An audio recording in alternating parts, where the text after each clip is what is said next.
হীৰেণ গোহাঁই বা হীৰেণ গোহাঁইৰ দৰে ব্যক্তিসকলক বিজেপিয়ে আৰবান নক্সাল বুলি কয়। তেওঁলোকে এনাৰ্কি বিচাৰে, এনাৰ্কি মানে নৈৰাজ্যবাদ বিচাৰে, শৃংখলিত সমাজখন তেওঁলোকে নিবিচাৰে। আজি হীৰেণ গোহাঁই এই বয়সতো ল'ৰা ছোৱালীক কয় আন্দোলন কৰক, আৰু লগত কয় মই কিন্তু নকৰোঁ। যুৱক যুৱতী আন্দোলন কৰিব, তেওঁ কিন্তু লগত কয় মই নকৰোঁ, কয় আমি আন্দোলন কৰিব শিকাওঁহে, আমিতো নিজে আন্দোলন নকৰোঁ। তাৰমানে এই মানুহজনৰ চাইক'লজি কেনেকুৱা হ'ব পাৰে। হীৰেণ গোহাঁই কি কয়, মই আন্দোলন নকৰোঁ কিন্তু বাকী ঘৰৰ ল'ৰা ছোৱালীয়ে আন্দোলন কৰিব লাগে। এইজন মানুহ হ'ব পাৰে নেকি?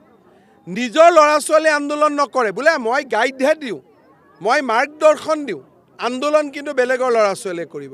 তাৰমানে গুলীটো আপোনাৰ মোৰ ল'ৰা ছোৱালীয়ে খাব আৰু তেওঁ ঘৰত বহি ব্ৰেকফাষ্ট লাঞ্চ কৰি থাকিব।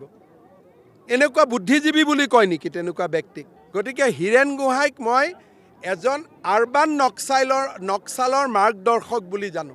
হীৰেণ গোহাঁই ওলাল যেতিয়া, আগত যদি মীৰা বৰঠাকুৰ 5 লাখত হাৰা কথা আছিল, এতিয়া হীৰেণ গোহাঁই ওলাল কাৰণে আমি 6 লাখত হৰুৱাম মীৰা বৰঠাকুৰ।